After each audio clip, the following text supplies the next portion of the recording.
Hello everybody, welcome back to the stream. I was not able to stream at all over the weekend, which was kind of unusual for me, but I did end up getting a lot of work done over the weekend when I had time to do so anyway. But we're back at the normal schedule here. Should be good to stream just about or every day this week, hopefully. So right now, yeah, Alchemortis is kind of in the middle of a bunch of big changes right now. And all these changes are trying to get the game into a spot where it's like, it feels like a very tight, coherent, and cohesive experience where all of the systems work together in a very nice way. So we redid how the map works, redid how alchemy works, and now I am sort of on the side redoing not exactly how combat works, but I'm rebalancing the combat, hopefully in a way to make it feel like a smoother difficulty curve. My friend actually played Alchemortis the other night for like an hour and a half, and he said it was the most fun version yet. But I still think that there's tweaks to do with respect to, you know, the details of how the alchemy works, probably updates to the map generation and just like the frequency of certain types of things. I think the economy, the in-game economy needs some work. And then the combat difficulty feels still just like a little bit weird to me. So, but I think we're getting to the point where everything is like coming together very nicely. But yeah, hopefully we can be done with these kinds of changes soon. And then we can move on to basically just finishing the game. So my goal for the immediate future is to get the combat rebalanced and feeling good. And then once that's in a good spot, I want to do another playtest for you all so that you can try all the changes. I can get another round of feedback and then we can go from there. But anyway, you can wishlist Alchemortis on Steam. It's a dark fantasy roguelite auto battler where you can use alchemy to create your own synergies. Definitely give it a wishlist if you're interested. You can also support the game on Patreon. I am entirely self-funded, so my ability to pay my bills is coming from your generous support, your donations, but also the Udemy courses. So if you support on Patreon, there's a couple of nice perks. I'll send you an Alchemortis Steam key when the game launches if you support at the sponsor tier for at least 1 month. And I will also put your name in the in-game Alchemortis credits. So yeah, that's just as a thank you for donating and supporting during development. But like I said, you can also purchase the Udemy courses. These will teach you how to build complete games in the Godot engine, and that's a great way to support me as well. But of course, like I said, you know, wishlisting Alchemortis is one of the best ways, if not the best way right now, to support me. And it's free to do that, so please do so if you're interested. Okay. Hello, the Malicious Rabbit. Welcome back. I did have a good weekend. I hope you did as well. Good morning, Jeremy. Good to see you. RN Genesis, hello. Good afternoon, Wooius. Always good to see you. Indie Private, welcome back. Friend Chesco Dev, welcome back. Good to see you. We missed you. I missed you guys as well. Trust me, there was multiple points during this weekend where I was like, man, I wish I could stream, but you know, I have other obligations, so I can't just be in my cave streaming and working on game dev constantly. I think that would probably lead to the deterioration and disintegration of my family relationships, but you know, we do a little balancing. We do a little bit of life min-maxing. Anyway, hello Emerson, welcome.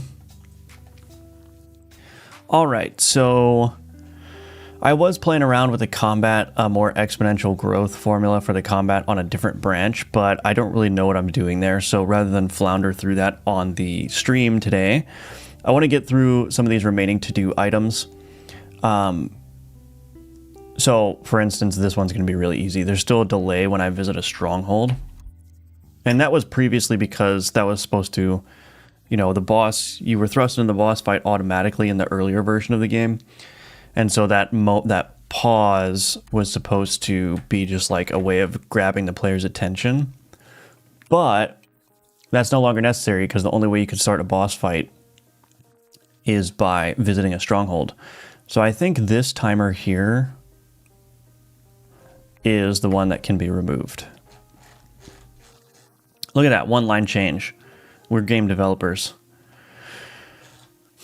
All right, and the other thing I want to do is I'm just going to change this map region height to 100.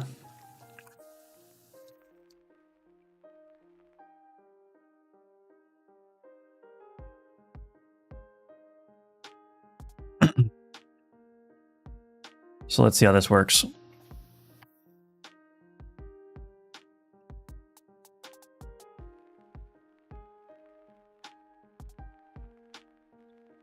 Oh, I also did new border art.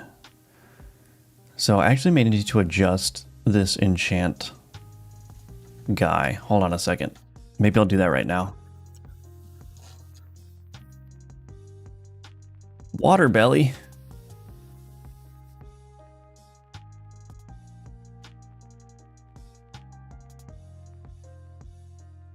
I didn't consider the fact that this change was gonna change him, but I think that's probably fine. It actually probably looks all right.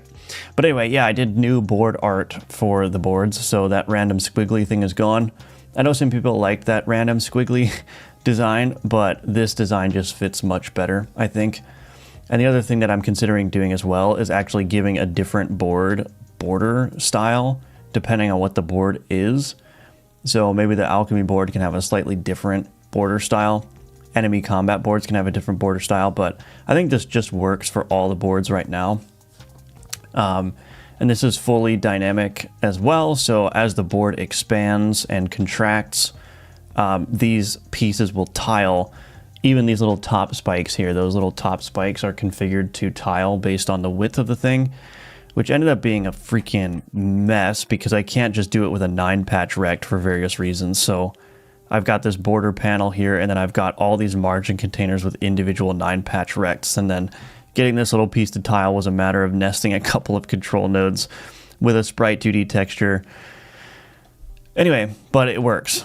So I think it looks much nicer. It tiles very nicely, and yeah, I think it just looks, yeah, more thematically appropriate. Hello, Nathan San. Welcome, welcome. Good to see you. The Spider-Man, welcome back. One border for each character. I mean, that's a good idea, too. Maybe the border style changes depending on which character you have selected. That's a pretty good idea, actually.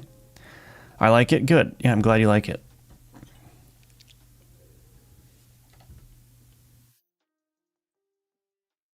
Okay. Actually, maybe we do want to do just a little bit of a timer here, so it's not so immediate.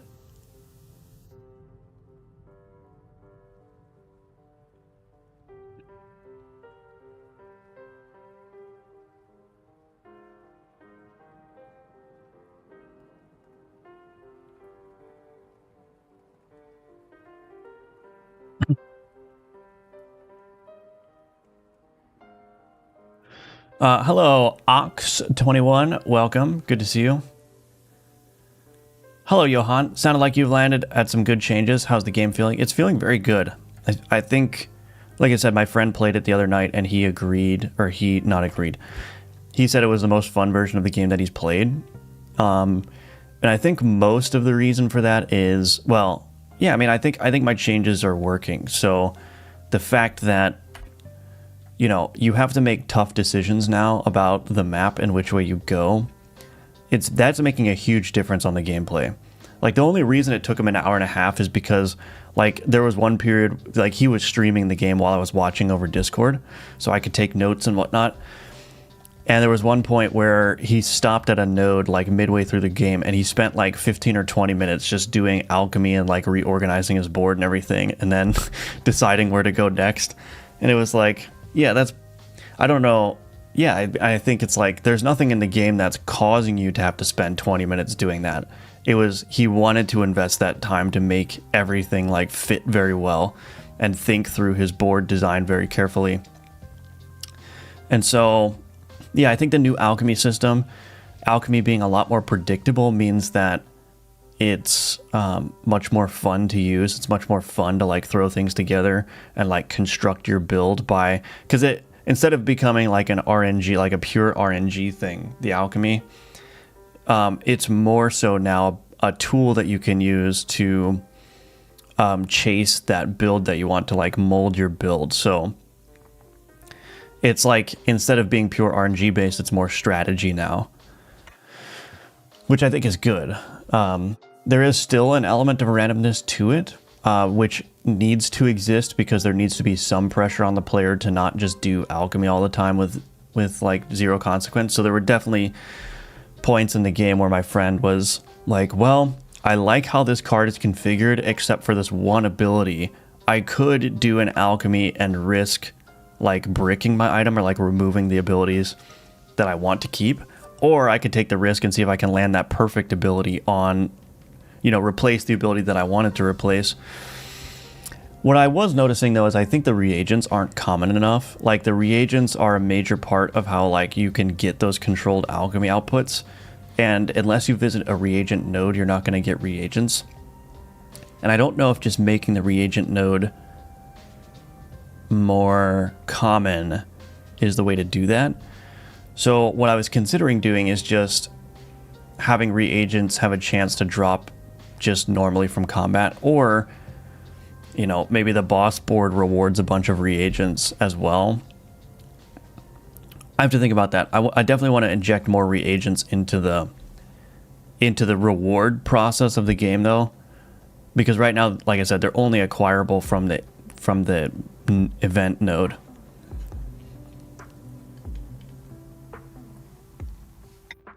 Did you create your own assets? Yes, everything you see on the screen right now was created by me. Yes, indeed. Except for the color palette. The colors were not chosen by me, but everything that's drawn on the screen here. So anyway, this is looking good. Might just increase that a little bit more.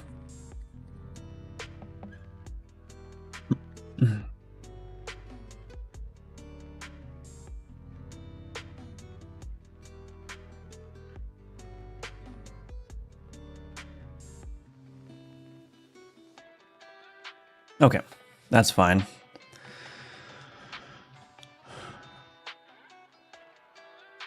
Let's do this. Reduce boss enter delay timer, and then offset enchant to accommodate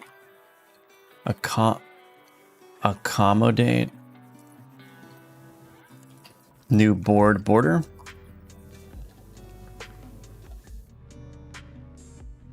Any tips to learn pixel art, especially resources? I do have a video on my channel called How to Get Good at Pixel Art with No Art Skill, I think it's called. And that video is basically the 5 most impactful tips that I learned when I first started learning pixel art that made an immediate difference in the quality of my pixel art. So that can help you. I mean, knowing like the fundamentals is a huge boost, right? Just like knowing that contrast is important, knowing how to color highlights and shadows, knowing how to apply outlines, all that kind of stuff is very useful to start, but you do need to practice regularly as well. Like, knowing that is not enough to be good at pixel art, but it is going to get you pretty far along there. Yeah, you're welcome. Okay, we can mark this one as done. Add more reagents to reward flows. All right, card dimmer flicker when dragging from combat reward to sell. I kind of do want to fix that one. We want to start adding innate abilities to large items as well.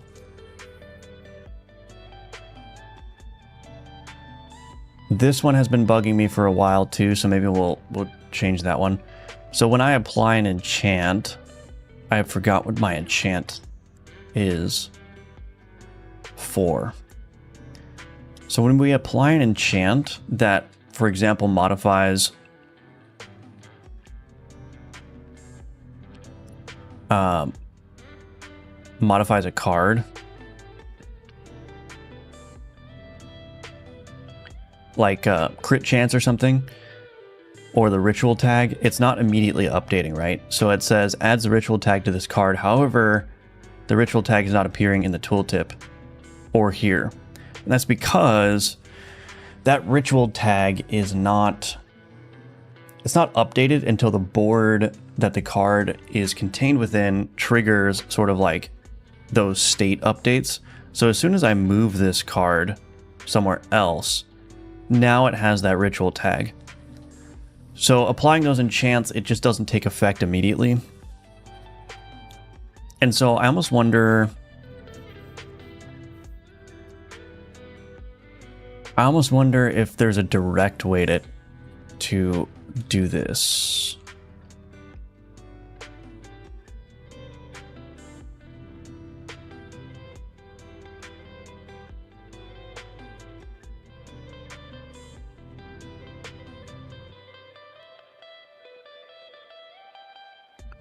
Actually, maybe I'll just use a game event. Let's do signal, public, delegate, void, enchant, applied, event handler. We're going to do base card ref card, public static, void, emit, enchant, applied. Then we're going to go to the board manager, game events.instance.connect to enchant applied on enchant applied. Scroll all the way down.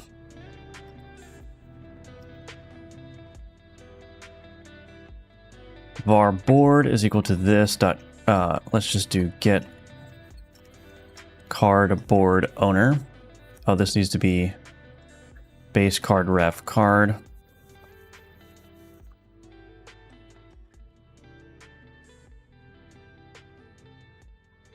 Board Q. Oh wait, I could just do, yeah, let's do if board is not equal to null, Q update board state contingent abilities board. Now we need to emit that from the enchant container.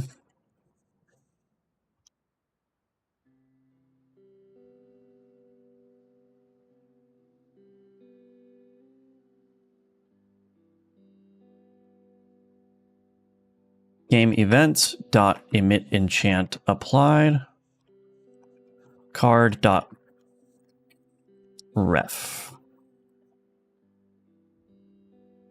Okay, let's see what that does.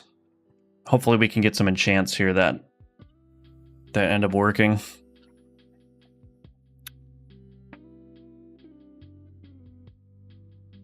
Adds the weapon tag to this card. Here we go. So I do this, add weapon tag, boom. And there it is. So it's been updated now. So that should fix that. Yeah, I think that's fine. So we just trigger the board to update those ability states when the enchant gets applied.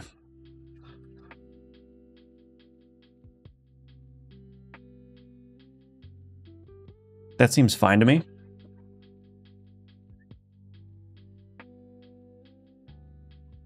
Okay.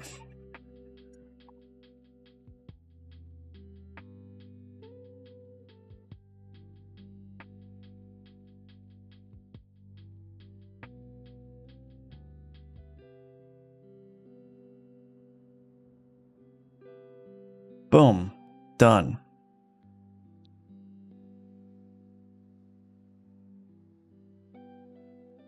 So we do want to add innate abilities to large items, I think.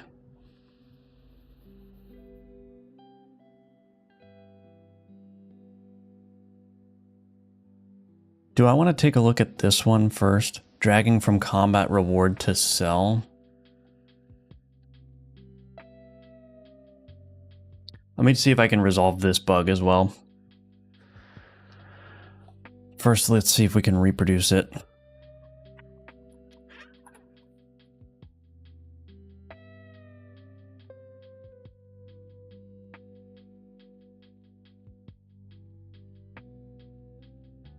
Yeah, there's like a flicker there.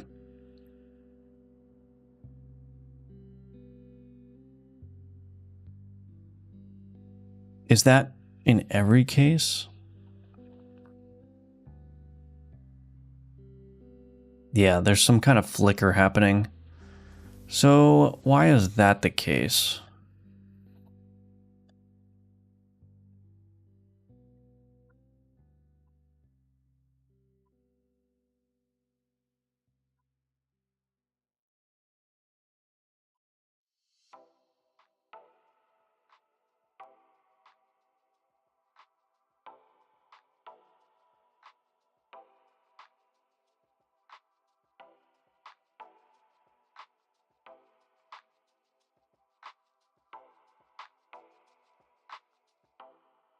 Clear card dim.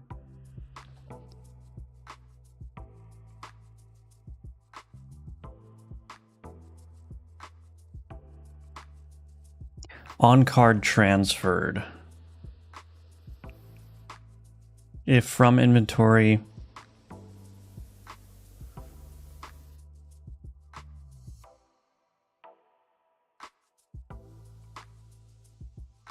Maybe this just needs to be instant true.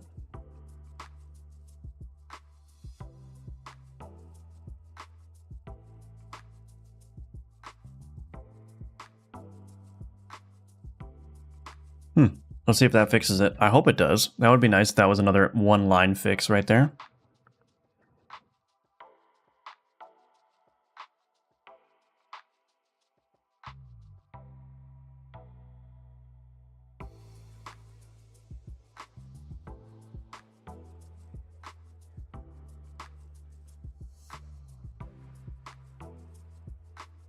Okay. That seems to have fixed it. Let me just try a normal transfer as well. So I just take this, transfer that over. Yeah, it seems to work.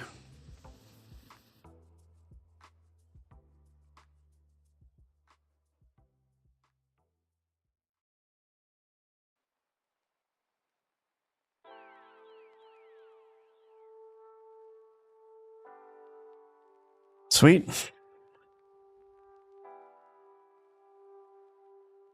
Well, that was also easier than I thought it was going to be.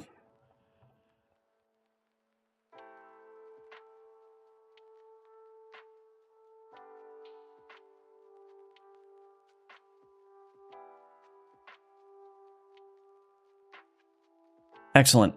Okay. Let's take a gander at this one. Add innate abilities to large items. So I still think, so as background context, I think that large items like the skeleton dragon are still a little bit underwhelming to use. I think they've become a lot better. Like my friend, when he was doing his playtest, he was using, I think, 1 or 2 2x2 cards. The problem though is that still the bigger cards like add item, Iron Maiden, these ones are, they have a lot of empty ability slots, which makes them kind of attractive, but I think just, yeah, adding the innate abilities to larger items, maybe every item that's greater than 2x2 or something.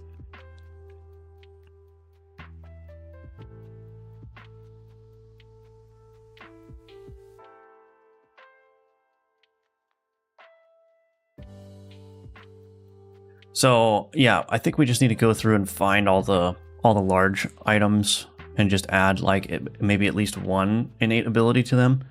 And those innate abilities probably need to be somewhat powerful.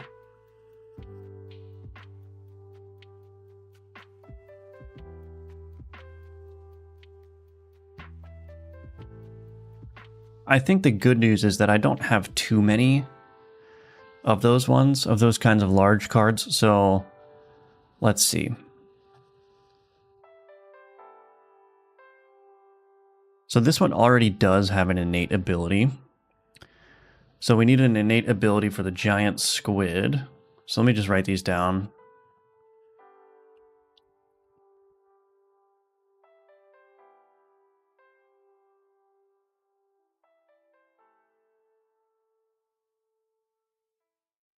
Iron Maiden. Good morning, Chris. Welcome back. Good to see you as always. Mosquito swarm. Why am I getting lost here? Mosquito.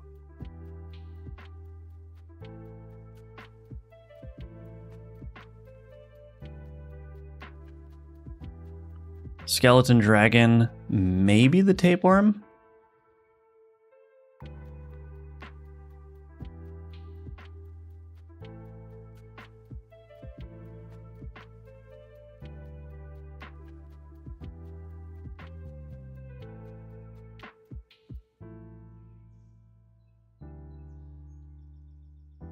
The tapeworm is 5 cells. Yeah, maybe we do. So we want to do the skeleton dragon and tapeworm. We're probably going to want to do something similar for the enemy large cards as well, which is, I think, just... Wait a minute. Are the bosses being excluded from this list? Oh, I think my bosses are being excluded from this list. Let's fix that.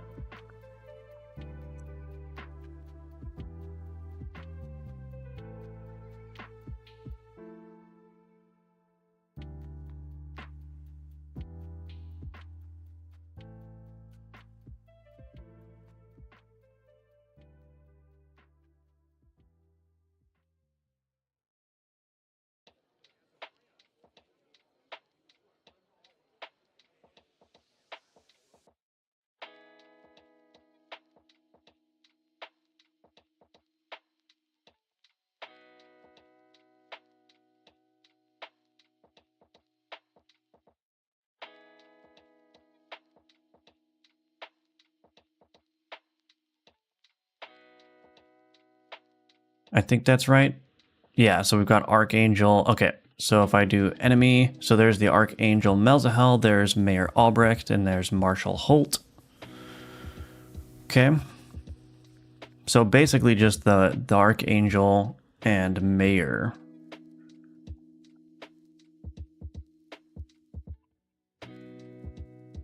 So these are the large cards that we need to add innate abilities to. Nourishment of some kind breaks off a piece of its flesh to feed the owner. Squid is good fried. Yeah, I actually just had squid yesterday. It's very tasty. Giant squid innate ability idea immediately paralyzes enemy board for 5 turns at the start of combat. Interesting.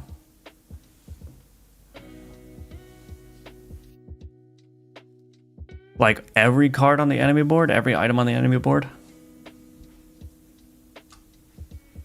That could work.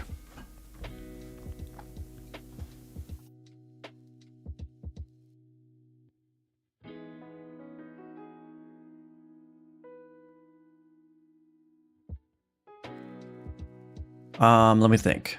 The cat is making a bunch of noise in the other room. It's kind of hard to think. Anyway.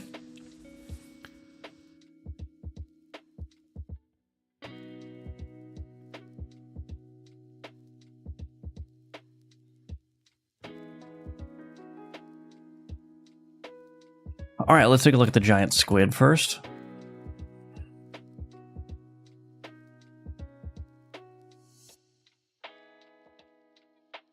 Paralyze the whole enemy board.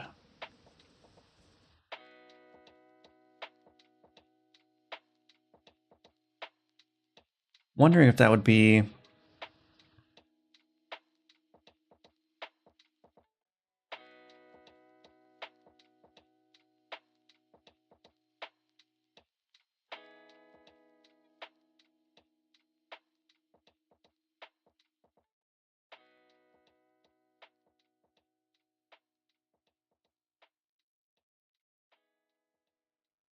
Yeah, I mean, that could work. Tapeworms paralyze and are removed from intestines by paralytic D? Paralytics? Well, let's see. What other cards do we have here? Iron Maiden, Mosquito Swarm.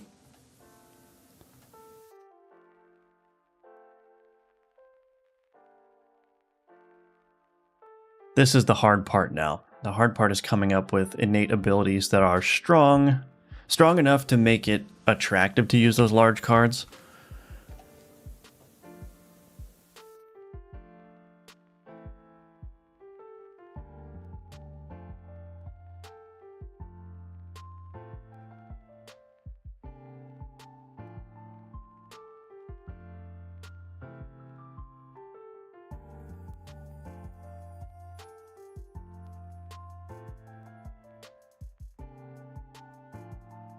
Let me think about this.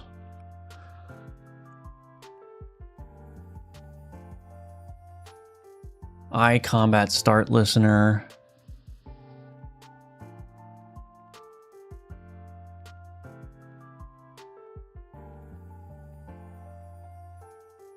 Generic combat start listener.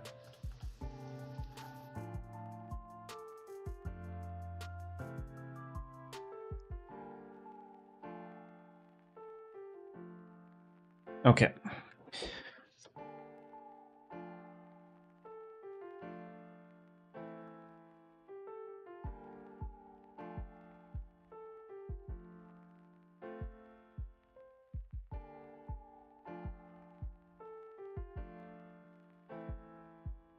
Well, I was thinking that maybe the squid could blind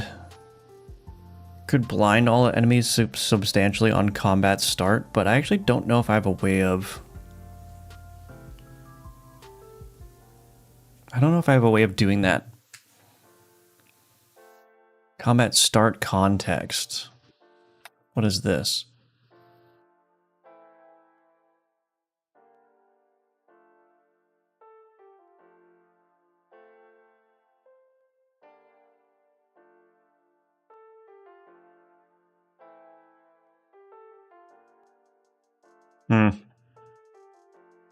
Squid's mass reproduce grab very well. Yeah.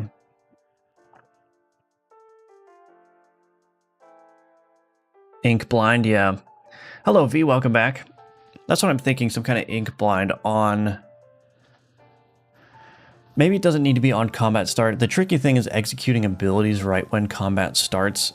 The reason why that's tricky is because it needs to go through the whole ability execution life cycle. And...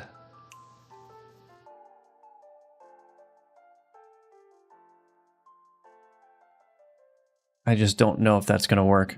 Maybe I'll just make this blind stronger and also innate, maybe?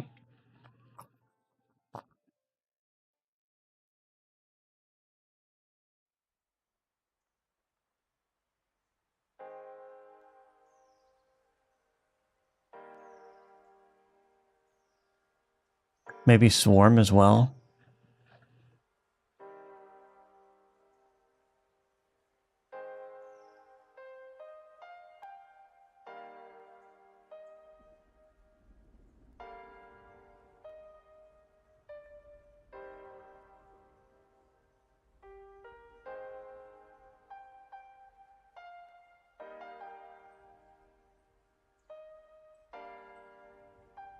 Random swarm ability. I may want to rework how swarm works as well.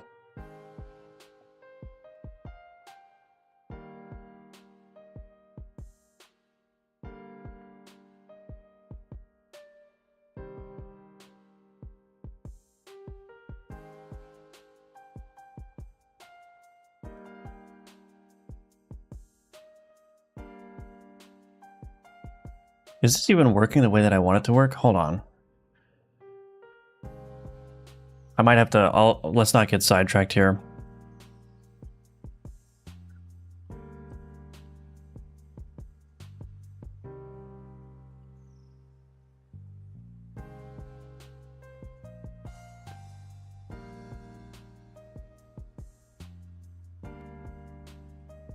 Okay, I don't know if that swarm is actually working as I intended it to work based on looking at the code, but I could be missing something. So I'm thinking maybe the giant squid... let's do this.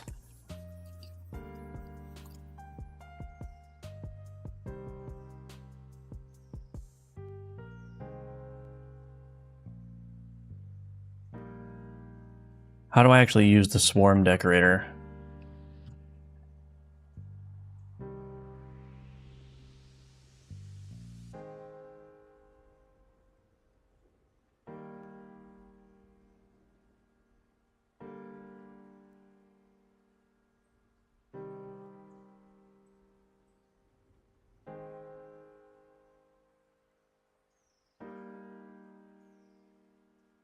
Nope. Ability builder dot swarm.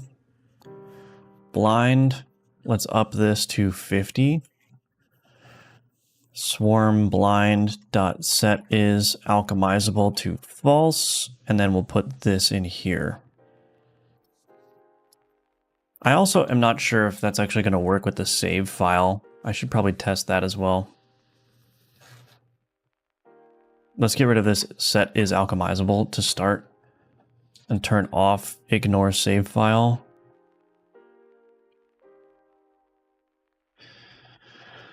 Let me just see if this is working properly.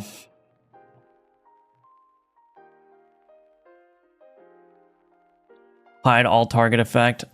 I don't know. Yeah, I don't know what that would look like in this game. Enemies get all their targets hidden. You could add turn 0 specifically for round on start effects. Yeah, I mean, there's definitely ways of doing, like, piping those abilities through the combat system. But it just requires some technical work that I don't know if I want to. Do. Hello, Snap Bill. Thank you for the IDR 10,000. Very much appreciate that. Thank you. Welcome back to the stream. It's always good to see you. Always good to see you. With the message yummers. Of course, we got to get that yummers. The Monday morning yummers. Maybe it causes confusion, so during ink blinded they can attack randomly. I could make it... did I delete the giant squid on accident? Why did that get deleted? Oh my gosh. Are you serious? Really? Why did Godot delete my giant squid?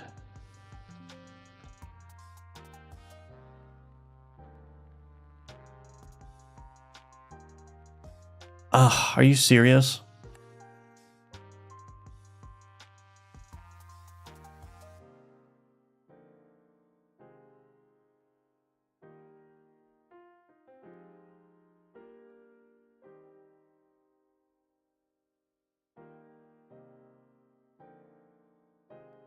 Really? Why is that happening? That's so annoying. Now I have to redo all of this. I mean, it wasn't that much, but imagine if I was writing an ability and it just deleted that file.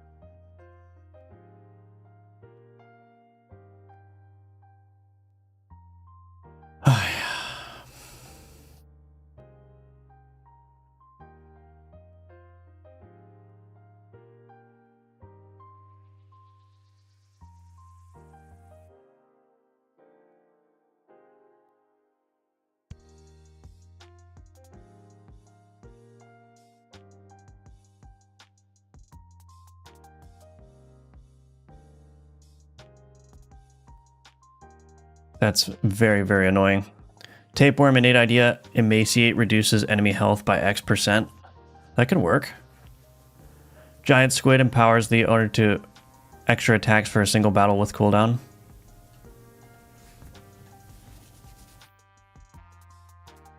Yeah, something like that, maybe. Because I do have the way of, like, making cards re-execute or execute again. Anyway, let's see if this works. Do I have to delete? Okay, we're good. Hopefully Godot doesn't decide to delete my file again. Hello, Rookie Tookie, welcome back. Good to see you.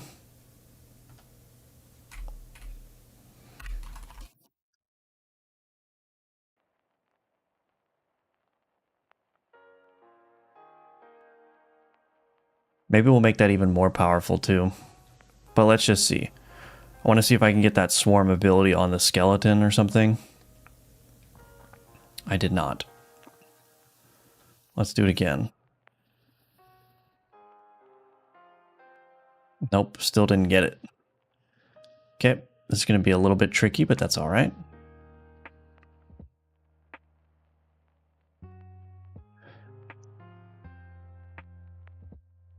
Nope. Didn't get it again.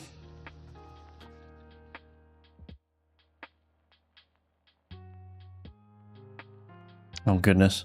Maybe I should just remove the other abilities from the squid. Well, this has been alchemized now, which means that it's saving its ability state.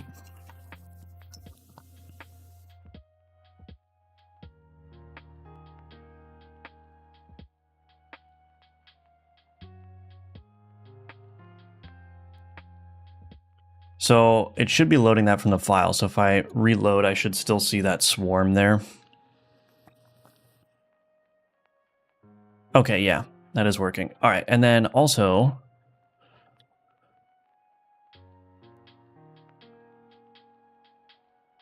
get rid of that.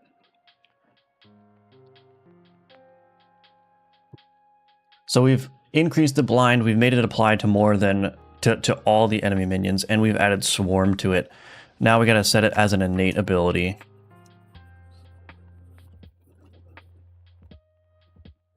Okay, now let's try it. Don't you want that ability to be innate? Yes, yeah, I was just making... What I wanted to do is just test that the save file was properly setting up swarm abilities, so if I were to alchemize the swarm ability onto a different card, it would work. But yes, the intention is that this becomes innate. Now, it's not innate here because it's loading the save file now, and that ability is not marked as innate in the save file. So I actually have to... I'll just do ignore save file in here. It gets... So the save system gets a little bit weird when you've got like nested abilities. So I just want to make sure that like if I have a swarm decorator that decorates another ability type, it needs to ensure that that is being recreated when the save gets loaded. But now it should be innate.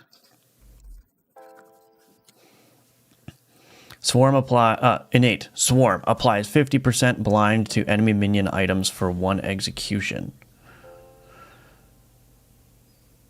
So we just buffed that blind quite a bit and made it so it's a very strong blind, and then also it's innate. So hopefully this will go at least in the direction of making this item more appealing. Good morning, Ninja Link. We're adding innate abilities to large cards, which I know you suggested a while ago, so we're doing that. 2 steps ahead of me as always. No, it's okay. Keep the chats coming, because I will forget things that I need to be reminded of for sure. So it is definitely appreciated. Hello, Clickertail. Welcome back. Always good to see you. All right, so giant squid innate ability is done.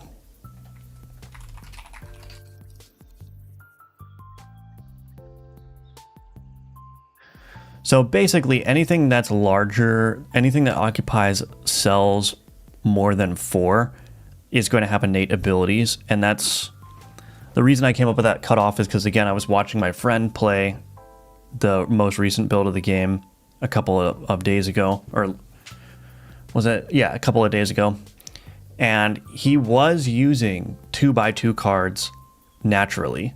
So he was using cards that occupied 4 cells very naturally.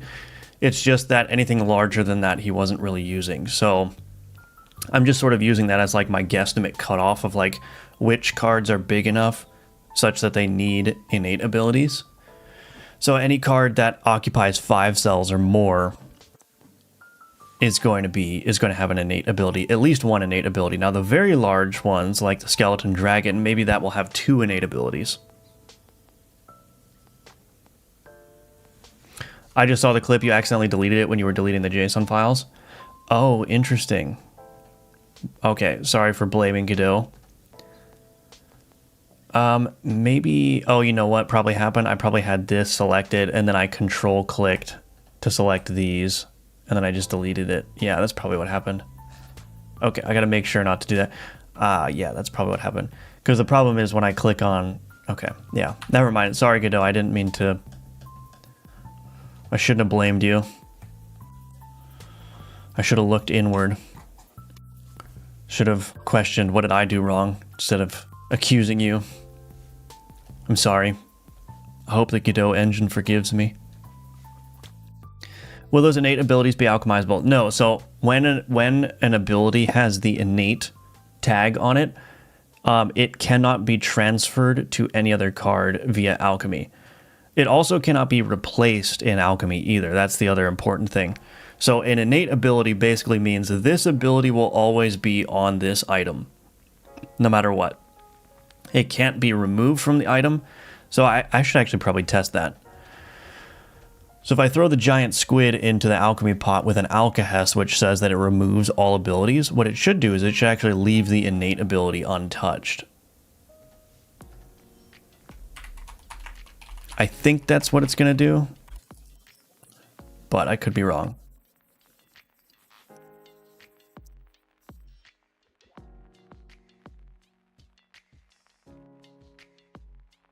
Yeah, that is what it does. So innate is basically just like these abilities cannot be replaced or transferred to other items via alchemy.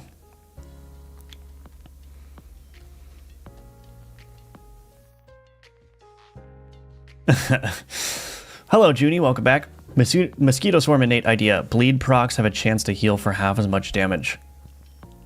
Oh, okay. All right. Yeah, that's a good one.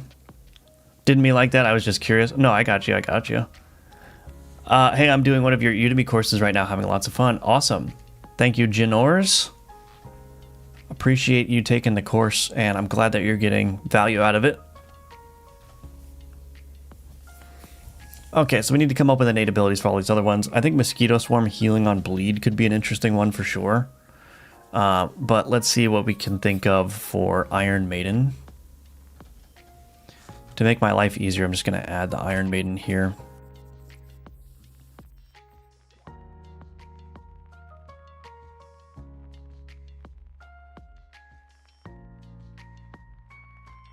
So this one, this Iron Maiden is all about bleed as well.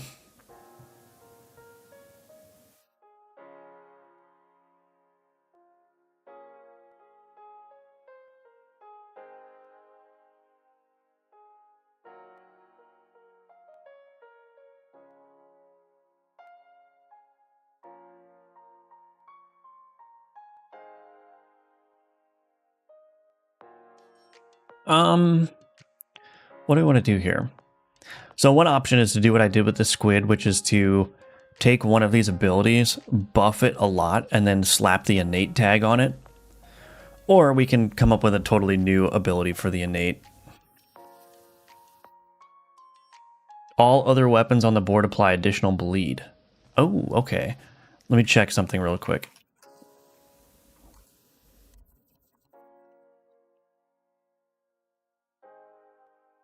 So the Abomination already adds bleeds to a weapon, but this is to adjacent.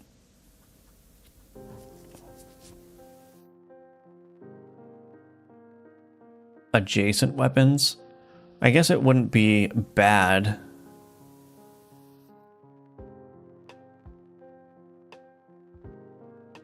We could project maybe instead of bleed, since we already kind of have that item, maybe it could apply lifesteal. So lifesteal is basically you heal for the amount of damage that you do. That could work, right? I think that's thematic with Iron Maiden, right? Lifesteal. Somebody's in the Iron Maiden. You're just like extracting their life essence from them. I think that would work, right? Just found the stream in my For You page. I have no idea what's going on, but it looks really cool. Awesome. Well, thank you. Thank you, Spectre Archive.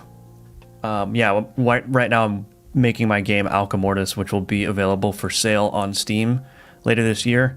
It's a dark fantasy roguelite auto battler where you can use alchemy, which is this little pot over here, to create your own builds and synergies by mixing and matching items. So if that sounds cool, there's more details in the Steam page that's linked below. The Steam page is a little bit outdated because I've done months of development since that Steam page went up, but I think it's a generally good representation of the game, and you can wishlist it now. But yeah, welcome to the stream. Glad to have you here. Sorry for the random question, but where did you find the artist for the game? What do you mean where? He's sitting right in the same chair I'm sitting in right now. I'm the artist for the game. I don't know if that's what you mean, but yeah, I did all the art. I did all the art. All the art is 100% done by me. The only exception will be I am going to replace the Steam capsule art, and that's going to be a different professional artist that does the capsule art.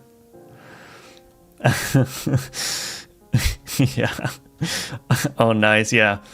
I always find lifesteal a very OP mechanic. I think it's a bit harder to balance. Yeah, it can be, but you know, the trade-off is that this is a very large item, so I think it could be okay. And I'm gonna make it only apply lifesteal to weapon cards. So there's still an element of like, you need to have this item on your board taking up 6 cells, right? But then you need to have enough room on your board to like stuff it with other weapons, which are also hard to come by to make full use of that. So I think it'll be okay. Maybe it won't be, but maybe we'll just do that to start and see what happens. That's really impressive. Thank you. I appreciate that. Well, of course I know him. He's me. Yeah. The Ben Kenobi meme. I do wonder, what would you update the trailer you have for the game, or would you keep it as is? Yeah, the entire Steam page in the nearish future is going to be completely reworked. So there's going to be new screenshots, there's going to be a new trailer, all of the capsule art is going to change, the description's going to change, the videos in the description are going to change. All that is going to happen in the near future. So, yeah, everything about the Steam page is changing, basically.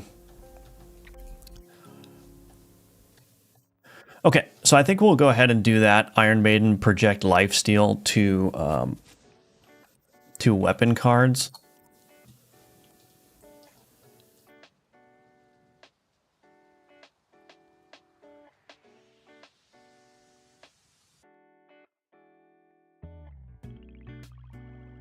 So we'll think about doing that. Iron Maiden. Okay. So we got to add it in here somewhere. But I'm going to take a quick 3-minute break and we're going to refill on my coffee and all that stuff. And we'll go ahead and implement that ability when I get back. So BRB.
Okay, I'm back. Could always make it start at like 20% lifesteal and end at 100% lifesteal, maybe smaller increments.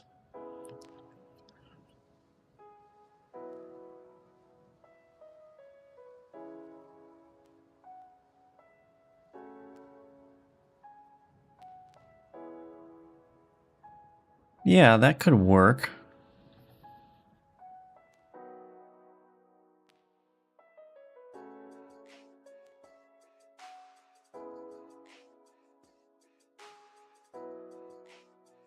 Yeah, I'm just trying to think about how that would work with my current lifesteal class. I think, yeah, that might be an approach to take if this proves to be a little bit too strong.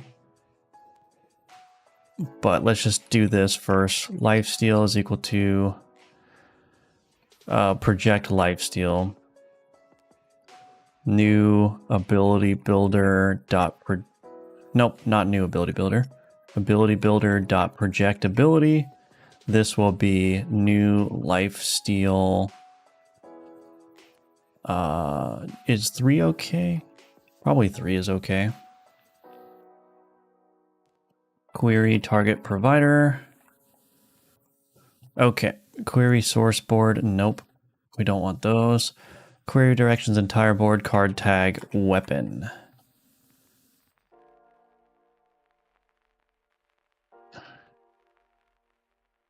What does this need to be? Projectability.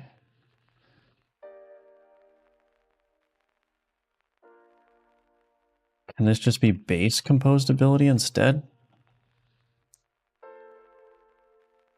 I think so. That's kind of weird. Anyway, new lifesteal. Cool. And then we're going to do project lifesteal.set is alchemizable to false. Okay. And then we can put the project lifesteal there. All right, let's take a look. Let's take a gander.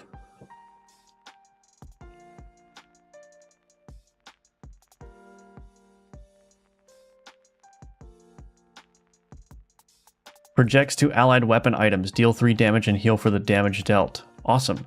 So we should actually be able to test this right now. If it doesn't automatically kill something. How many ability slots does this have? 1, 2, 3, 4, 5, 6, 7. I think the innate counts as occupying an ability slot, but that's probably fine. Goodbye, cultist. See ya. Alright, let's see what happens. Oh gosh.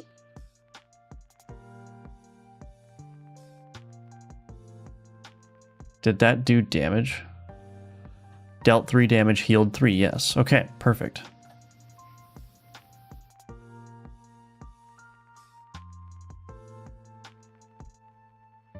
Okay, well, we'll see if that works.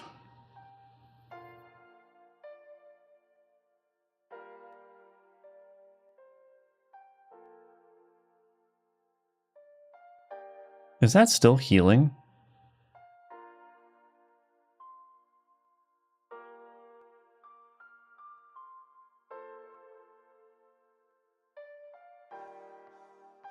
Heal 1 for each time. Hold on a second. Is there something wrong with this? It looked like the ceremonial dagger was healing. Oh, sage?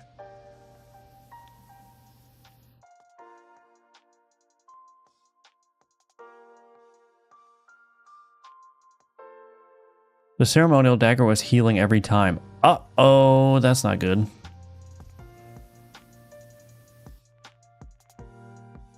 We have a bug. Wait a minute.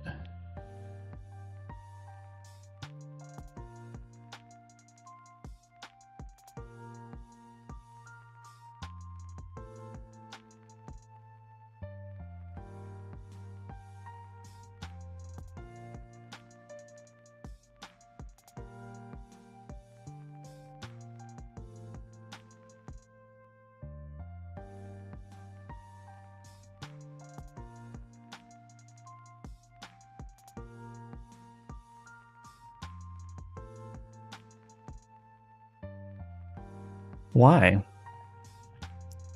Why is that happening?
Oh, I think it's because...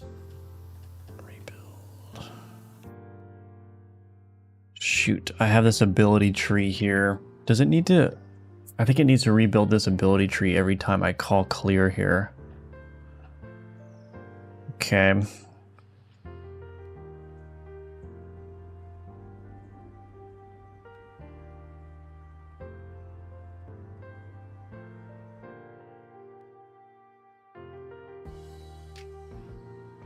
But why isn't it...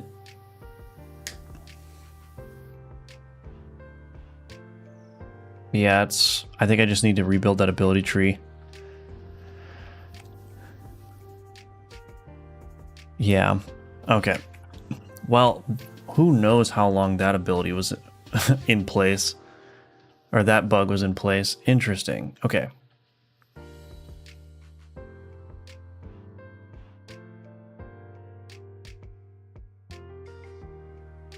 All right, let's try this again.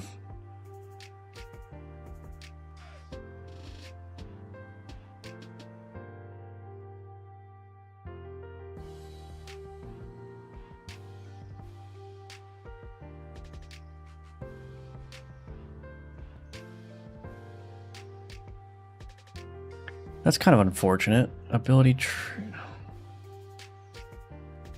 Where is this used?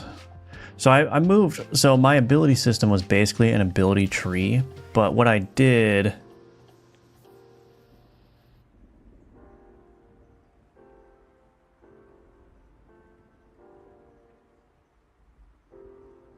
What I did is I made it a more explicit tree instead of just kind of like deriving the tree like on demand. But I guess that had the side effect of like not being updated in all cases. So, oh, interesting. So I wonder how long that was an issue for. That's going to throw my combat balancing out of whack, but I'm glad I caught that. Anyway, let's go ahead and try this. So that's just dealing poison. Then it should heal.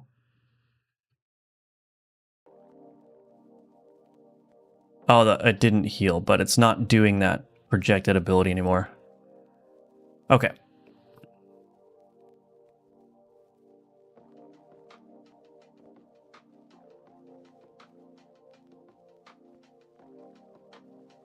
All right, well, that fixes that. Son of a biscuit. All right, well, let me just put the Iron Maiden in there first, and then put that one in there.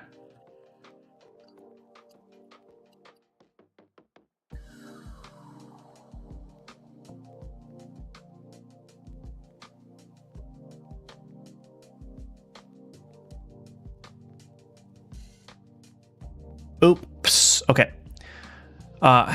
Do you read a lot? Verbosity over here. I used to read a lot. I don't read so much anymore. I used to read a lot though.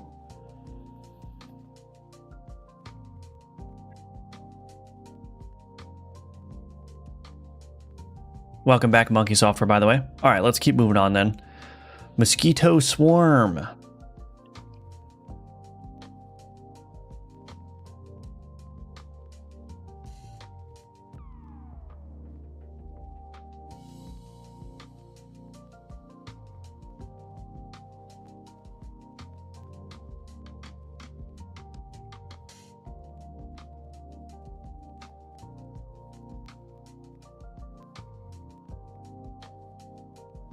All right, so we need to find an innate ability for this mosquito swarm.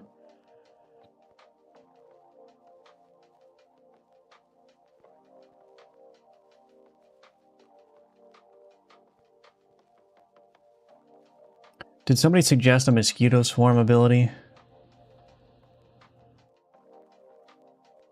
Bleed procs have a chance to heal for half as much damage.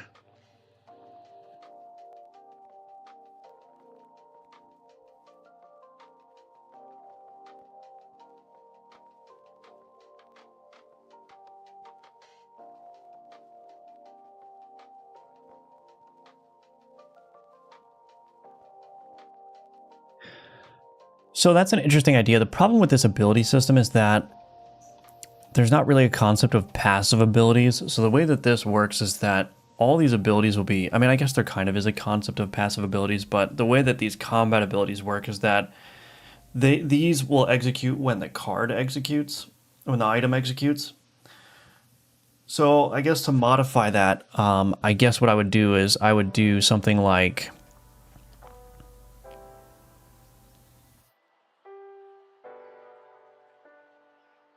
heal for half of bleed stacks applied or something like that. Maybe that could work.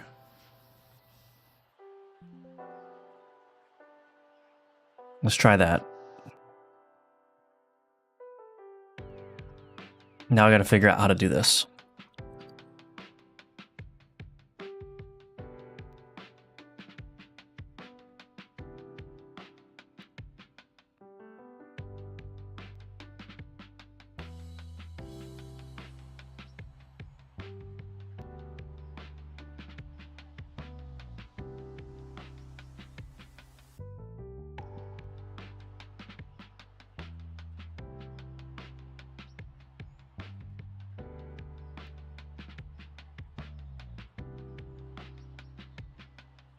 Do I not have a status applied provider?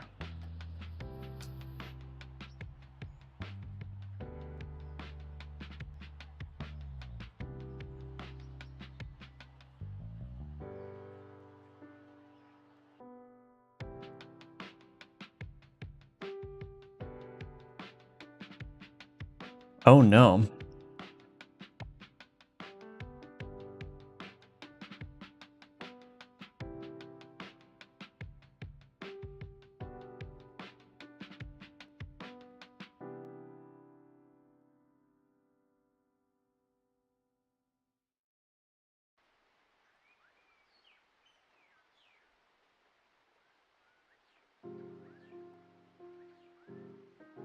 Okay.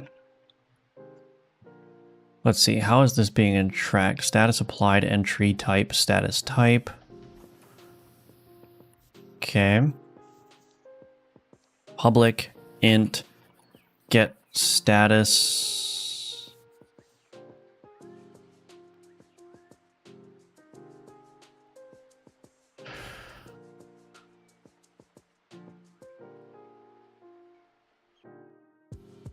Applied count sensibility execution, status type. This would just be a type, status type. Sensibility, number of previous turns equals 1. Get current turn history range.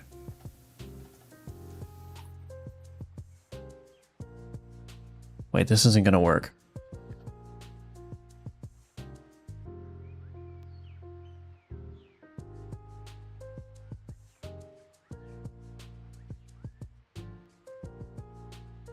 Damage dealt entry.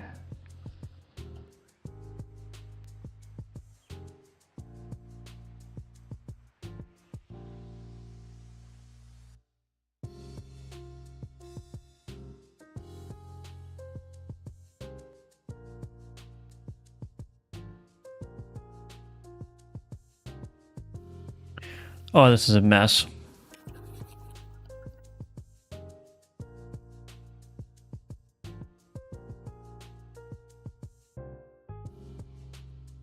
Sensibility execution. I'm just going to rely on the AI to do this for me.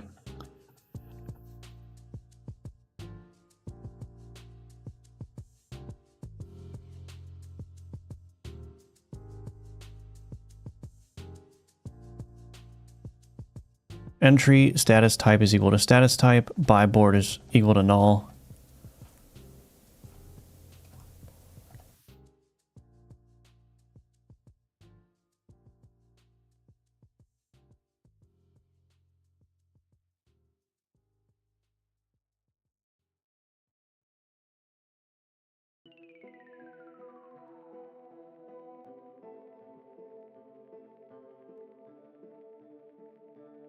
Buy board by player.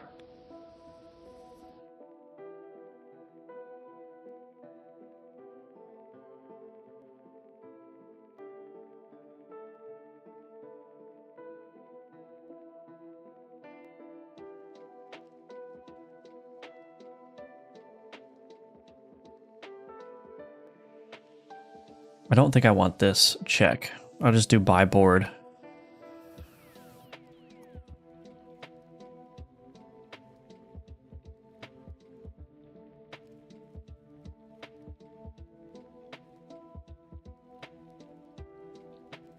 So get last ability execution index, has value, status applied entries dot skip. Is that gonna work? I actually don't think that's gonna work.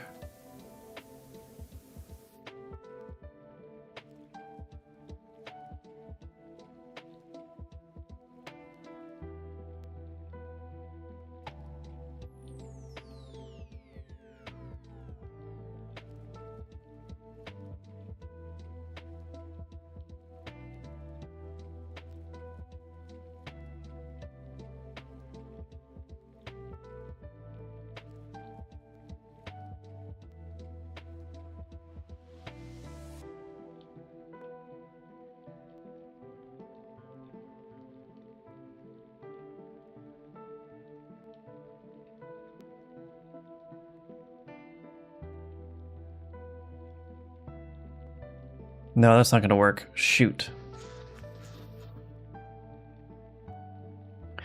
Oh, this is a mess, this whole class here.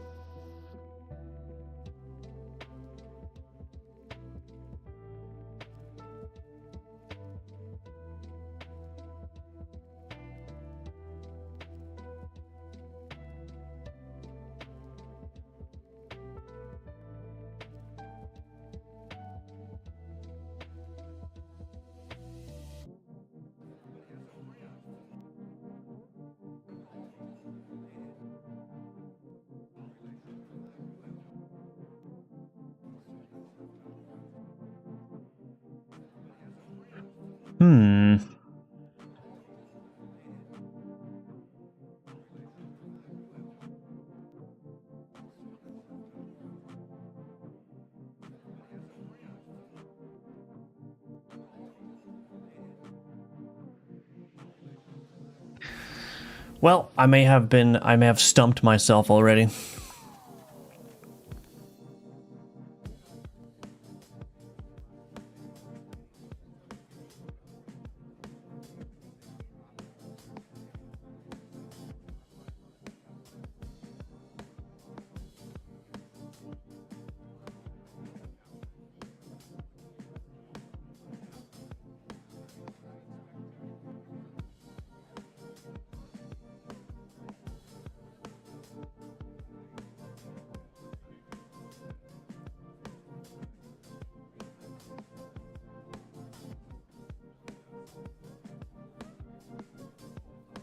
Yeah, I don't think I have any way of doing this currently. So basically what I need to do is I need to track all of the statuses that have been applied since the last execution of an ability. So that it gets a little bit complicated because... So I've got the mosquito swarm, right?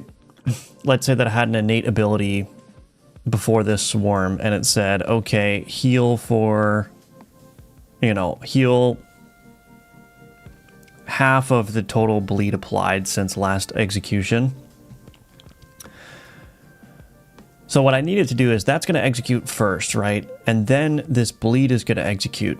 So when the mosquito swarm wraps around to its next turn, it needs to account for that bleed that was executed after that innate ability on the last execution, right? So that's why I'm kind of like, I have to track like when individual abilities were executed so I can get the proper window of like, okay, well, the ability was executed as the first ability on the card, which means that any abilities that executed after that during the same turn need to be accounted for when it executes the next time, right? And then the same is true, like if it was three abilities down, right? It could have applied bleed before it's applying that innate ability, for example. And so when that innate ability executes, it needs to account for that bleed that happened on that turn, but before the execution of that ability. However, I think statuses are being tracked differently than ability executions, which means...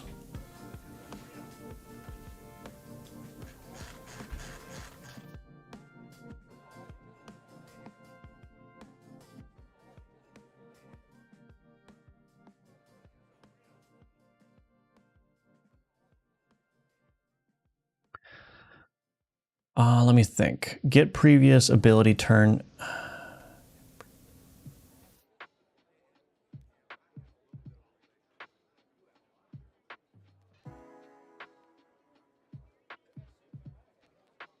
We're getting the turn history entries.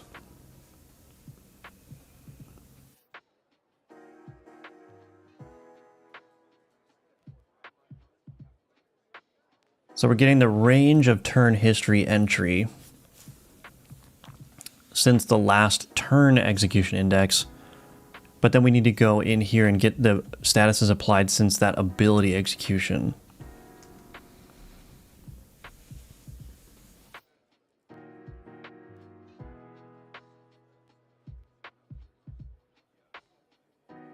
But I don't think I have a way of doing that.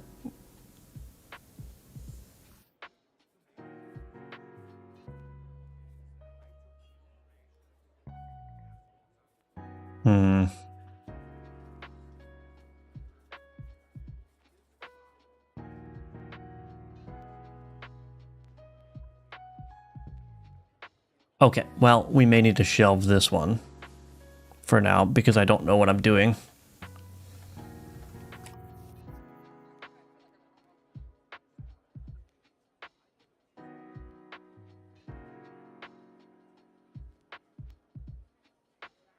Okay, well, we're gonna have to table this one for now because I need to go and figure out how to actually make this work. So we're gonna delete all these. All right, let's do the skeleton dragon. Let's make the skeleton dragon an easier one.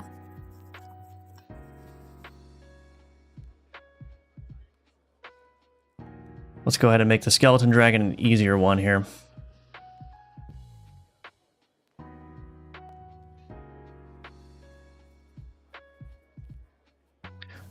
Let's see. Oh, I was scrolled up on my chat. Yo, got any tips for an enterprise Java senior looking to move to C#?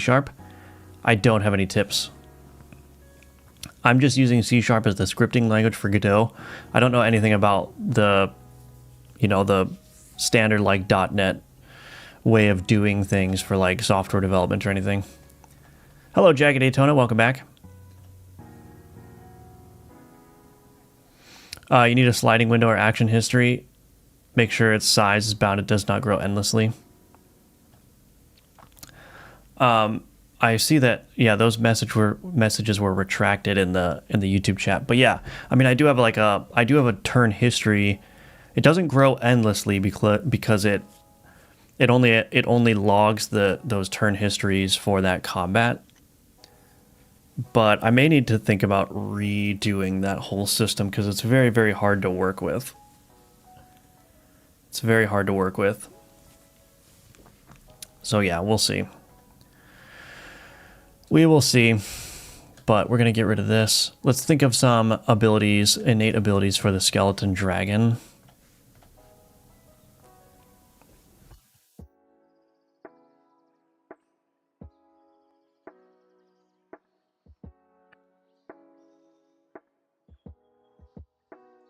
So maybe we give him like 2.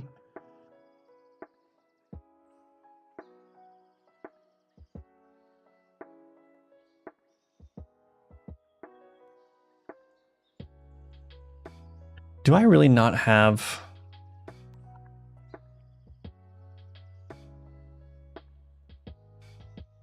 One second.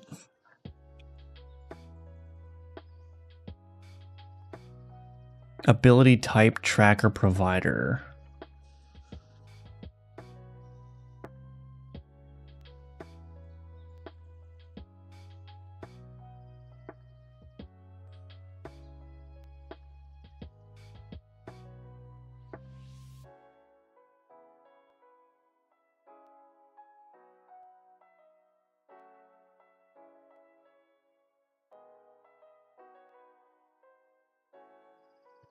So yeah, I am doing like fire tracking, but this is just the number of times fire was applied.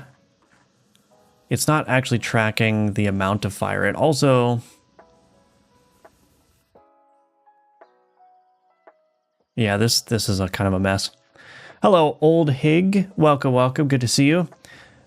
New to your channel, but already loving what I'm seeing. Thanks for doing this live stream and everything looks great. Awesome. Thank you for the $5. Very much appreciate that. It's very generous. Thank you. And great to have you here. Great to have you. Yeah, we need... So, I don't know. I'm still kind of stuck on this history thing. So I do have this ability type tracker provider, which I think is just tracking how many times a certain ability was applied, but it's not tracking the amount. And I also don't know if I want this to go through here. Because I'm imagining a situation where, like, what if an artifact applies bleed to a board? This ability type tracker provider is only tracking abilities that are executed by items. So if I had something scaling off of, like, the bleed applied, the total amount of bleed applied, but an artifact was applying some of that bleed, that would be totally missed if I was just using an ability type tracker provider. So... Shoot.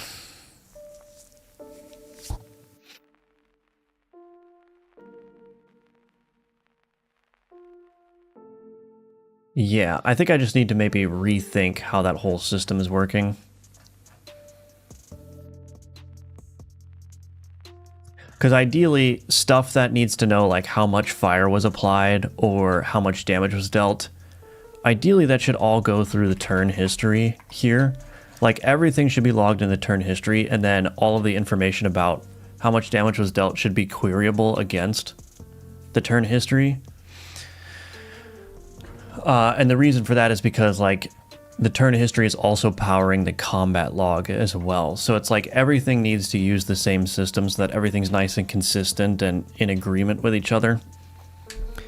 But I kind of have, like, parallel systems for tracking, right? Like, this is tracking certain ability executions somewhat apart from... I mean, it kind of is using the turn context, I guess, but...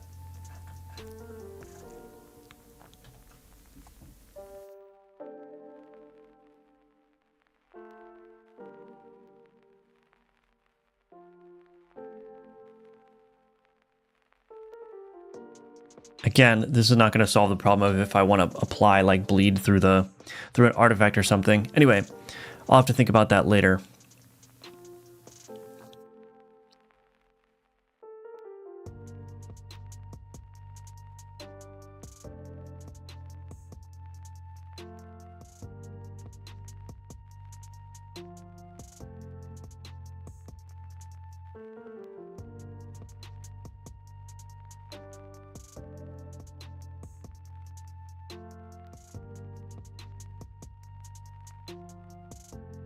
So let me just write this down.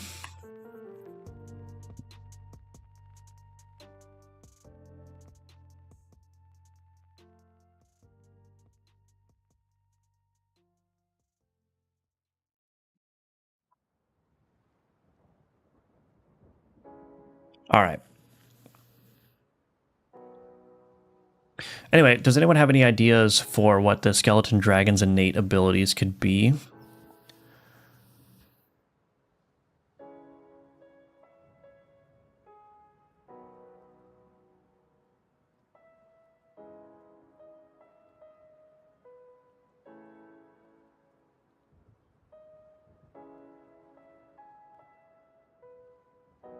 Maybe like a very strong paralysis ability.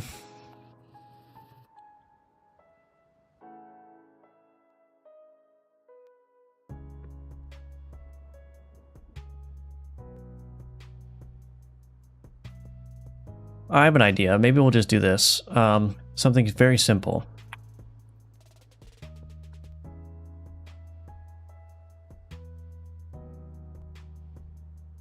Ability builder dot paralysis. We're going to give it a duration of 8. Configure query target provider. Actually, what does my basilisk eye do?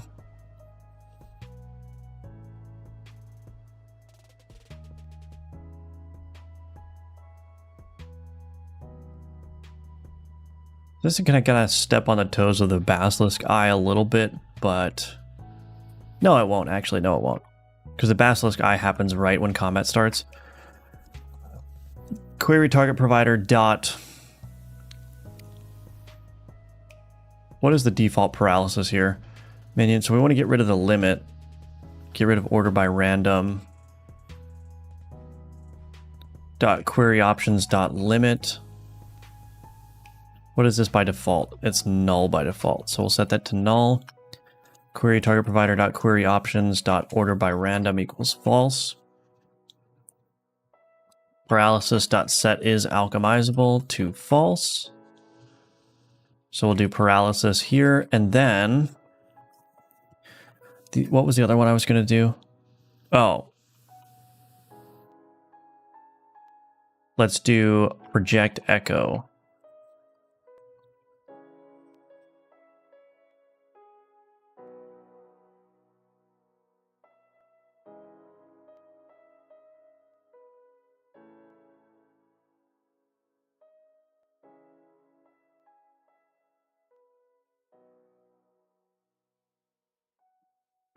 So query target provider, query directions is equal to board inventory component dot query directions dot adjacent.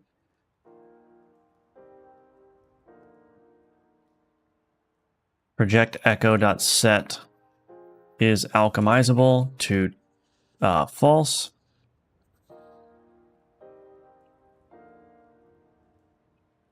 Okay. Like a fear ability, like a debuff. Yeah, that's kind of why I have paralysis here. So paralysis is kind of like the fear or whatever. It basically just prevents the card from doing anything for a certain amount of turns.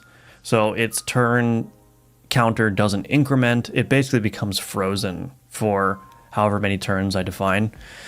So in this case, the skeleton dragon is going to freeze or paralyze all enemy minion items for 8 turns. Whenever the skeleton dragon executes. It's also going to project echo to all adjacent cards, which is going to be relatively powerful because there's what?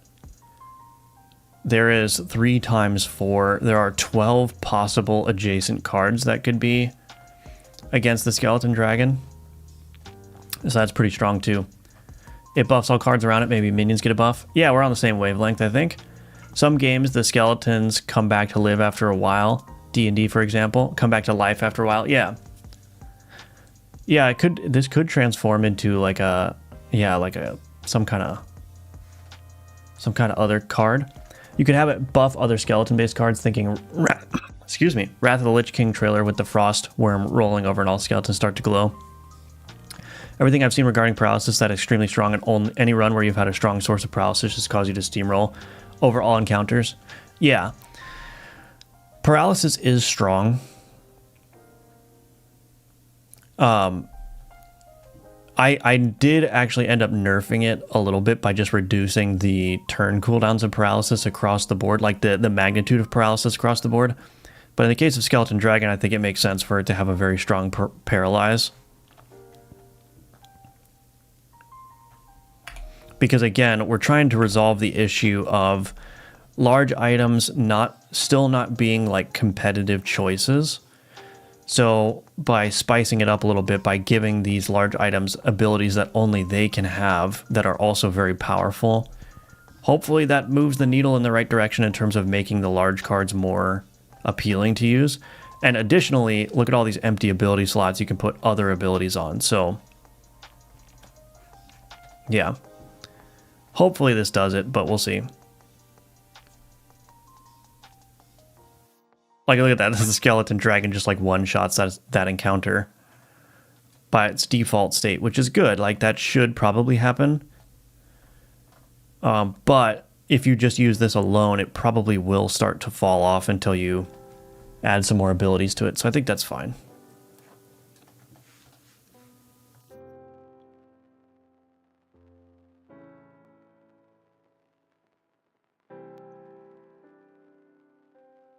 So that's just a very, very powerful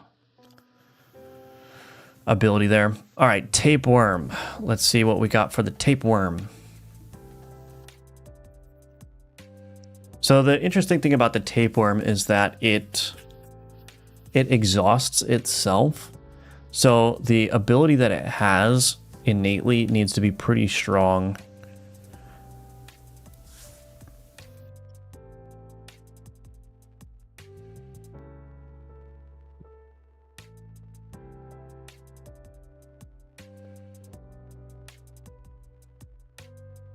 And this only works on minions. Yeah, so the way that this is supposed to do is this is supposed to just be like an infection that just bounces around. So as soon as this goes, this applies 2 poison itself, then it projects to 1 random allied minion. So that will poison itself, and then that will poison itself, and then like this just keeps bouncing around the board. So it's like, it's an infection that just keeps rotating around.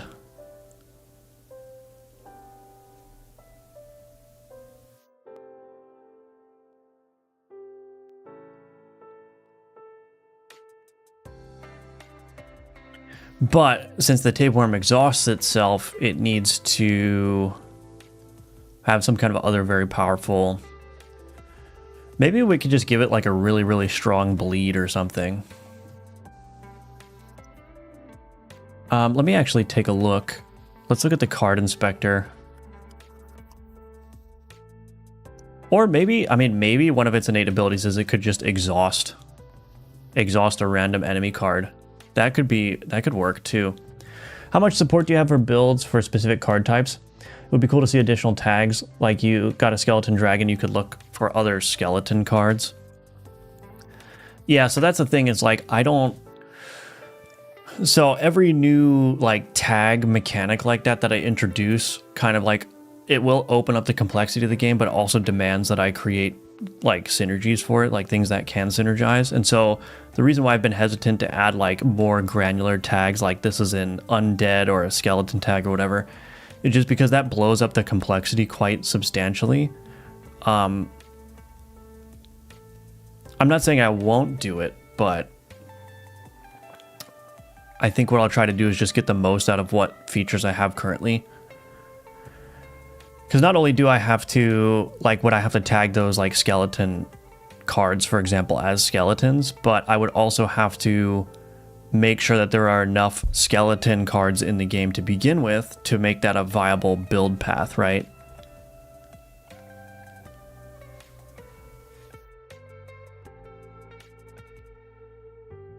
Yeah, so that's why I'm just using the general tags, like what, there's 1, 2, 3, 4, 5, 6 tags, but in reality there's only 5 combat tags. I'm just trying to do as much as possible with that. And there are things that I can do too to be more specific, right? So I can say, for example, like instead of projecting to reagents or relics, I could have abilities that target items that have both of those tags, right? So I could say, instead of, oh, this works on reagents or relics, it's like, no, this only works on items that have the reagent and the relic tag at the same time. And that is like something that I haven't really done much of at all yet. So if I needed to get like more specific or more granular with the tags or how abilities affect certain tags, I can still go that direction as well. Maybe on exhaust it does a big heal to the player. Oh yeah, we could do a heal. Definitely add a large layer of complexity across the board, yeah. Like I've said, like if I get to the point where like I've added 100 or 150 new cards to the game, and I'm still feeling, or I'm starting to feel limited with terms of like the abilities that I can make, then I'm not opposed to adding like additional tags or new systems or whatever. But I'm going to try to squeeze out as much as I can with just what I've got here, and we'll see how that goes.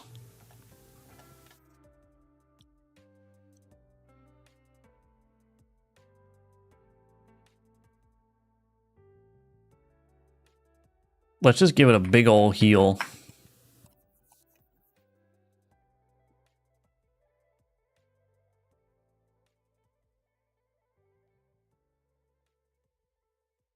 Could use item names instead of tags. You don't really need a huge amount of items to support that. It makes those special runs more fun and not a given.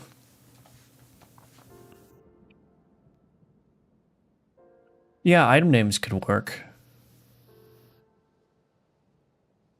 Oh. Why did that not work?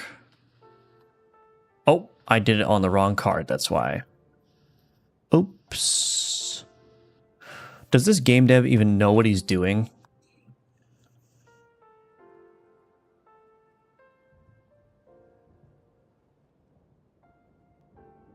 Okay. Yeah, I think item names... that may be like a good middle ground solution.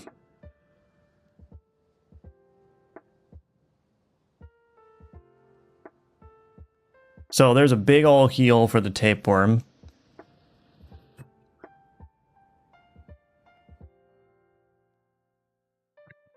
I just thought it could be something unique to your larger legendary cards, something that allows you to build around them, which could increase their appeal. Yeah, I understand that, yeah. And I think that would go a long way to doing that, but like I said, I think I want to try to figure out if there's a way to make them more appealing without layering on new systems.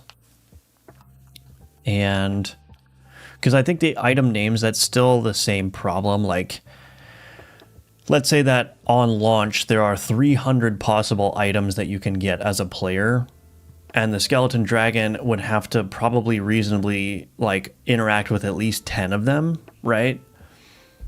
And so it's like, now I have to build up that interaction specifically with those cards and everything. It's like I said, we'll see if we want to do that, but I think an item I suggest a while ago was a skeleton commander that buffs other items with skeleton in their name. Yeah, you did suggest that.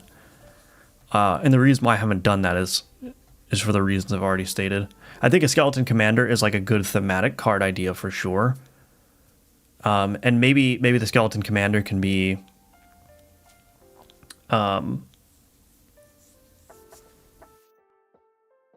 maybe it can be one of those items that targets a specific combination of tags rather than either or.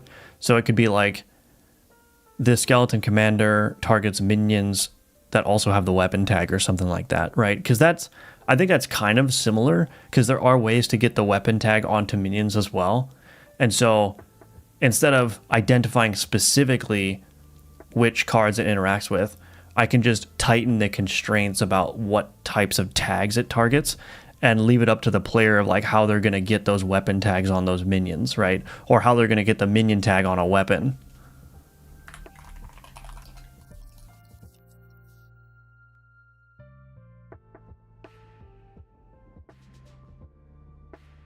So I think that's kind of like, that's an option I have that I haven't made much use of, or any use of really.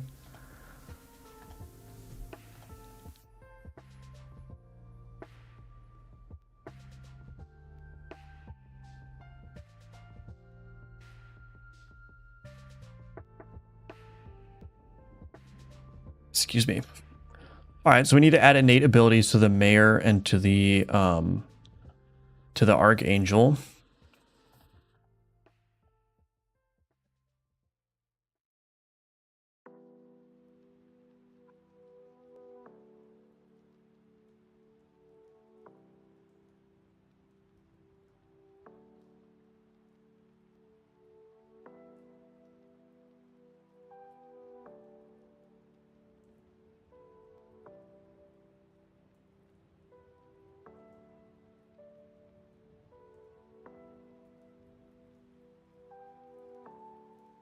What should we do for the archangel?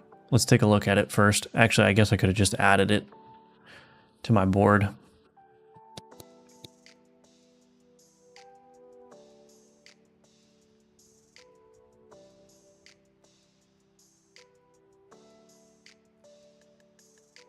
Alrighty.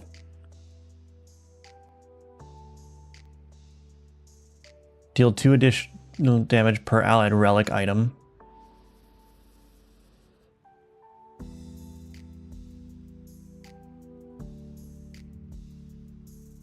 I suppose many of my favorite interactions with other games are the ones that have very little support. I guess that's why I don't really think that type of thing is an issue.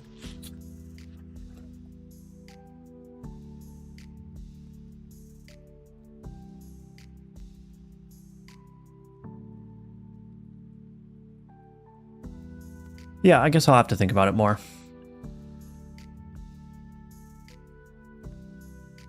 I'll have to think about it.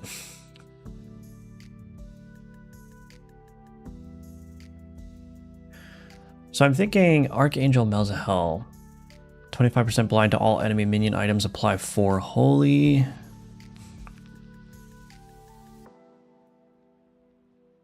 Oh, there's something else I just thought of.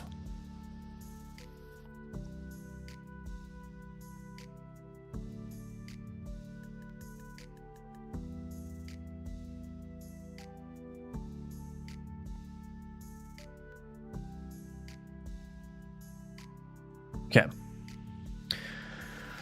What would be a good innate ability to add to this Archangel? Well, the Archangel, again, that's an enemy boss, so the innate ability is not going to be as impact. Like it's the innate, adding the innate ability onto this guy is basically just for consistency. It is possible as a player to get the Archangel item. So I think adding an innate ability to it would work pretty well.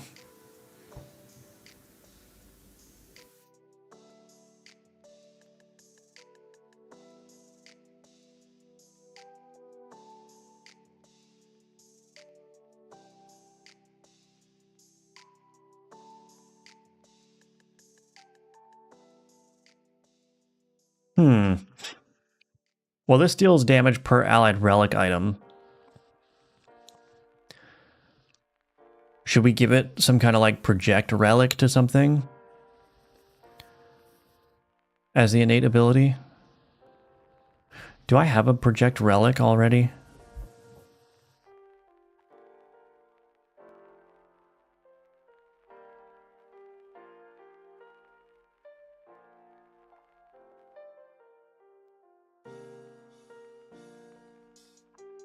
What did I call that one?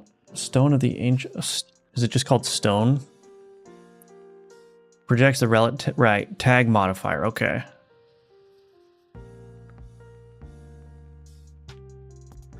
So tag modifier. Add an ability that heals based on holy and make its holy application higher and innate.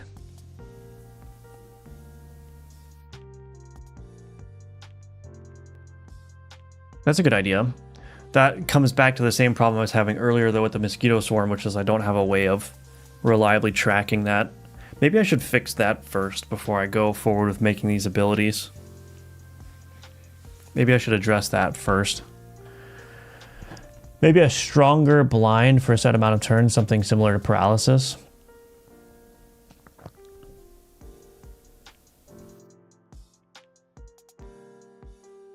There is an interesting way to modify this blind, actually. So by default, the blind just remains in effect until the next execution. So you apply blind to a minion. When that minion executes, that blind will do a check and say, did the blind check succeed? If so, it doesn't execute any abilities. But what it does is it falls off after that execution by default. But I have the ability to turn that up. Like the blind could stick on it for 2 or 3 executions instead of just falling off after the first one. So that is something that I can do for sure. If that's what you're referring to, the malicious rabbit.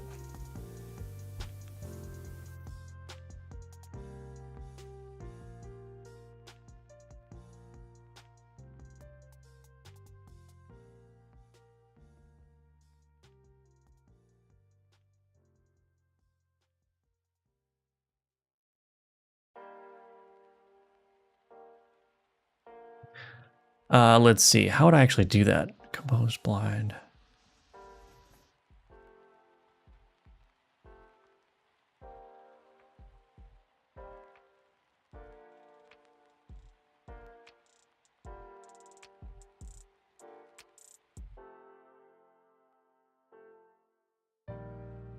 Seems like your Archangel is meant to be really bright, which is why it blinds, so it could be thematic that when you first see it, the blind is more powerful until your sight adjusts. Oh, yeah. Let me see if I can actually change this in here first.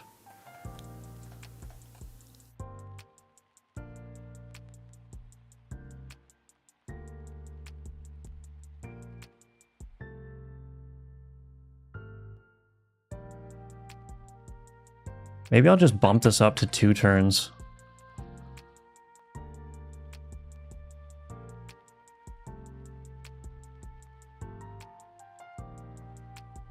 And I'm going to make this 33% base.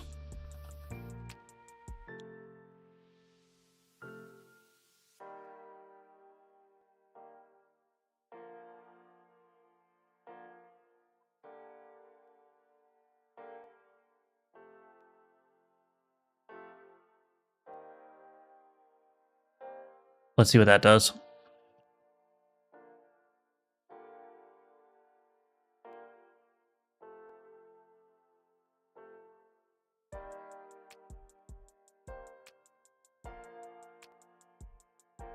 Oops.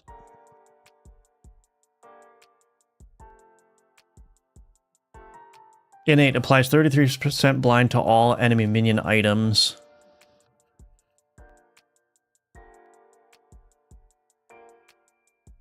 I have to make this consistent now.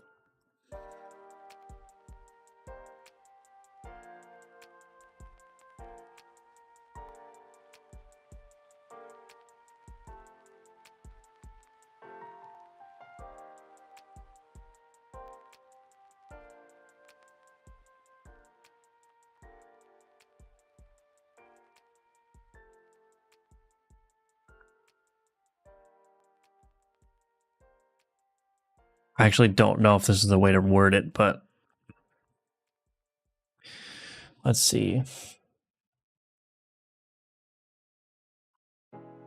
Nope, not add item. Boss Archangel.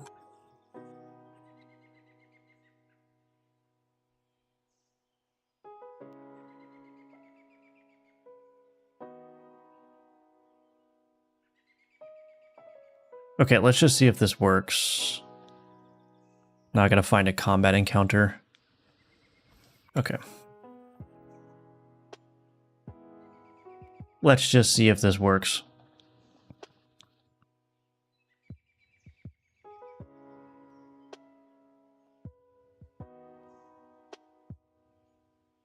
Is there a minion on this board? There are, okay.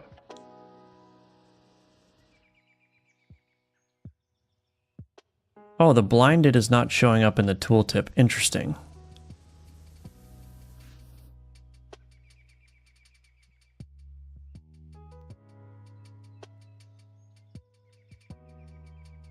That's a bug. Playing whack-a-mole with these bugs. But anyway, this says 2 executions remaining now. So after those go, which they just did, 1 execution. So they're still blinded.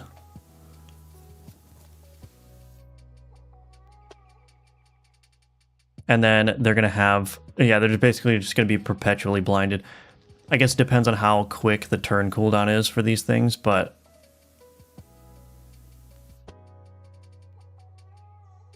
yeah, those things, I think they missed.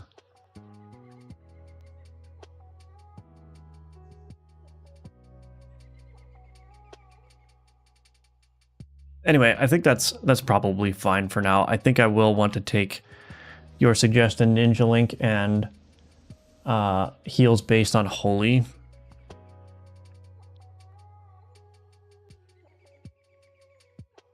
Make healing based on Holy, and make Holy stronger and innate. So make healing ability based on Holy.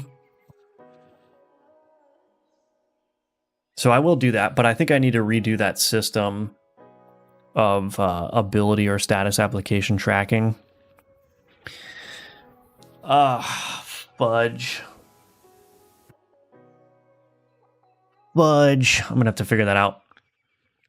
Anyway, I've got a meeting to get to soon, so I will end the stream there. But we're getting there. Almost all of the large items in the game now have innate abilities. I just need to fix some of those systems to get the abilities that I want to make on them. But I'll probably do that this afternoon. But anyway, thank you all for watching. Thank you for being here. It's very much appreciated as always. Again, Alchemortis is available for wishlisting on Steam, so I'd very much appreciate if you would do that if you're interested in the game. Yeah, I may stream later this afternoon to make up for the streams I didn't do this weekend. So keep an eye on the Discord, which is also linked below, for notifications when I go live. Otherwise, I'll be back at it tomorrow at 10 a.m. Eastern. Every day at 10 a.m. Eastern, except on weekends when I'm sometimes doing stuff, is when I stream. Yeah, thank you, everyone. Thank you. And yeah, appreciate the support as always, and I'll see you in the next one. Okay, bye-bye for now.